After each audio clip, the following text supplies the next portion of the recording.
Halo semuanya, hari ini kita bakal ngebahas sebuah kisah yang, wah, luar biasa. Sebuah cerita yang bikin batas antara sejarah, konspirasi, dan keyakinan jadi kabur. Ini soal Anunnaki. Kenapa sih cerita ini populer banget? Mungkin karena ini menyentuh pertanyaan paling dasar kita. Kita ini siapa dan dari mana kita berasal? Nah, ini dia pertanyaan utamanya. Sebuah gagasan yang radikal banget yang menantang semua yang kita tahu soal asal-usul kita. Dan inilah pertanyaan yang akan kita coba jelajahi bareng-bareng hari ini.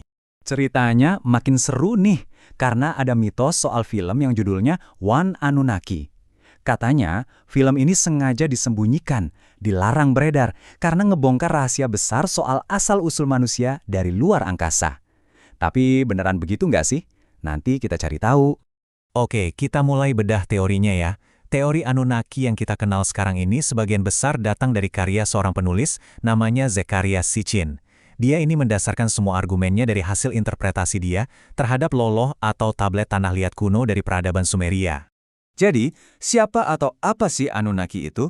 Menurut Sitchin, namanya aja udah ngejelasin semuanya.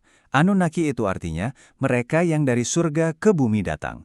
Jadi mereka ini bukan dewa dalam artian roh, tapi lebih ke pengunjung, para penjelajah dari planet lain. Biar kebayang ceritanya, kita lihat timelinenya. Ini bukan timeline biasa loh, ceritanya membentang ratusan ribu tahun. Mulai dari kedatangan mereka ke bumi, lalu proses penciptaan, kita adanya bencana super dahsyat, sampai akhirnya mereka pergi dari sini. Nah, ini yang menarik. Kenapa mereka jauh-jauh datang ke bumi? Ternyata, ini bukan misi invasi, tapi misi penyelamatan. Planet asal mereka, yang katanya namanya Nibiru, atmosfernya lagi rusak. Dan untuk memperbaikinya, mereka butuh satu hal, emas. Bumi, kebetulan, kaya akan emas, jadi mereka datang sebagai penambang. Ingat angka ini ya, 3.600 tahun. Ini kunci. Menurut teori Sitchin, ini adalah waktu yang dibutuhkan planet Nibiru untuk sekali mengorbit. Orbitnya yang lonjong banget itu bikin Nibiru mendekati bumi setiap 3.600 tahun sekali. Nah, di momen inilah perjalanan antar planet jadi memungkinkan. Nah, di bagian inilah ceritanya jadi, wow, bener-bener kayak fiksi ilmiah. Karena para Anunnaki ini butuh pekerja tambang, mereka konon melakukan rekayasa genetika. Mereka ambil primata yang udah ada di bumi waktu itu, yaitu Homo erectus. Terus mereka upgrade dengan DNA mereka sendiri. Hasilnya, Homo sapiens, manusia pertama, yang mereka sebut Adamu. Mirip kan ceritanya? Dan layaknya sebuah drama kosmik, ada tokoh-tokoh utamanya. Anu, itu raja tertingginya di Nibiru. Terus di bumi, misi ini dipimpin dua bersaudara. Enlil, sang komandan yang kaku dan tegas, dan Enki, ilmuwan jenius yang, nantinya dia ini bersimpati sama ciptaannya, yaitu manusia. Ceritanya nggak berhenti di situ, babak selanjutnya jauh lebih dramatis. Ada pemberontakan, ada bencana alam yang luar biasa, dan akhirnya keputusan Anunnaki untuk meninggalkan planet yang udah mereka ubah ini selamanya. Jadi, ada dua masalah besar yang muncul. Pertama, para pekerja alien asli yang namanya Igigi ternyata memberontak, dan akhirnya dihancurkan. Nah, pengganti mereka, yaitu manusia, malah berkembang biak cepat banget. Saking cepatnya, Enlil, si komandan, jadi ngelihat manusia sebagai masalah baru yang harus disingkirkan. Dengerin deh kutipan ini, yang konon diambil dari deskripsi di tablet kuno itu. Bener-bener menggambarkan betapa dahsyatnya bencana itu. Bahkan para dewa ini pun sampai merasa iba ngelihat kehancuran ciptaan mereka sendiri. Tapi, di tengah rencana pemusnahan itu, ada satu dewa yang nggak tega. Enki, si ilmuwan yang nyiptain kita. Dia nggak rela ciptaannya musnah begitu aja. Jadi, diam-diam dia ngebocorin rencana itu ke seorang manusia bernama Ziusudra. Ini kayak Nabi Nuh versi Sumeria. Dan menyuruhnya membuat kapal besar. Terus, apa yang mereka tinggalin di bumi? Nah, menurut teori ini, bangunan-bangunan kuno yang megah kayak piramida atau zigurat itu bukanlah makam. Tapi itu semacam penanda.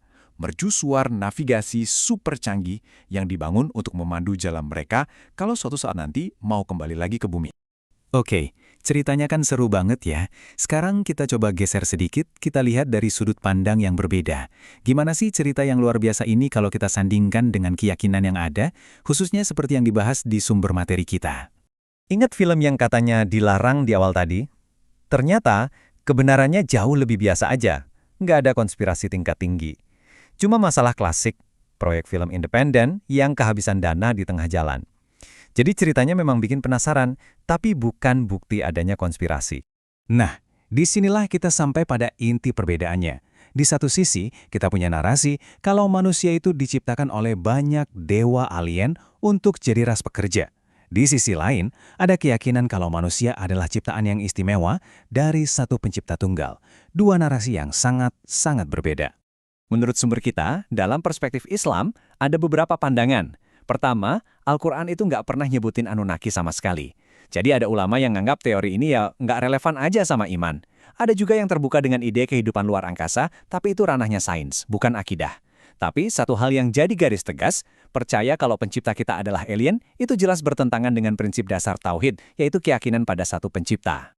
Jadi, setelah kita lihat dua sisi cerita ini, apa kesimpulan akhirnya? Apa yang mau disampaikan oleh sumber kita? Yuk kita lihat. Untuk menjawab itu, sumber kita merujuk pada ayat ini, yang jadi pilar utama keyakinan.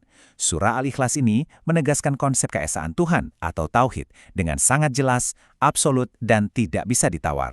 Dan ini diperkuat lagi oleh ayat berikut yang menekankan peran Allah sebagai Al-Khaliq, Sang Pencipta, yang menciptakan segala sesuatu dari yang tadinya tidak ada. Bukan merekayasa dari yang sudah ada, tapi benar-benar menciptakan. Intinya begini. Kisah Anunnaki itu menarik banget sebagai pengetahuan, sebagai sebuah jendela untuk melihat mitologi kuno dan teori-teori modern. Tapi kalau bicara soal keyakinan, khususnya bagi seorang mukmin, pondasinya tetap kokoh dan nggak goyah, bahwa penciptaan adalah hak mutlak Allah semata. Dan akhirnya kita ditinggalkan dengan satu pertanyaan buat direnungan bareng-bareng, gimana sih kita menempatkan cerita-cerita kuno yang memukau ini di samping keyakinan spiritual yang kita pegang erat hari ini? Di mana Anda menarik garisnya? Terima kasih sudah menyimak.